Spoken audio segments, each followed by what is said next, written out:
మీరు స్టార్ట్ చేసినప్పుడు మీరు ఇనిషియల్ గా ఫిజికల్ పెయిన్ చాలా అనుభవించి ఉంటారు కదా, సో ఆ జర్నీ ఎలా ఉండింది మీకు? నాది discus throw event. Early morning మాకు అక్కడ చీరాల్లోనే NRPM హై స్కూల్ గ్రౌండ్ ఉండేది. అయితే నేనేంటంటే చదువుకుంటూనే మా అమ్మా నాన్నలకి మా హోటల్ బిజినెస్ వాళ్ళకి హెల్ప్ గా ఉండేవాడిని. మార్నింగ్ 6 to 10 వరకు. సో 6 లోపు నేను ప్రాక్టీస్ కంప్లీట్ చేసుకోవాలి. సో దానికోసం ఎర్లీ మార్నింగ్ 3:30, 4 o'clock వెళ్ళేవాడిని గ్రౌండ్ కి.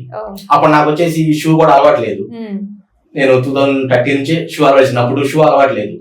మార్నింగ్ వెళ్ళి గ్రౌండ్ కి వెళ్తే జనవరి, ఫిబ్రవరి ఆ టైంలో ఫుల్ చలి ఉండేది, చాలా ఇబ్బందిగా ఉండేది.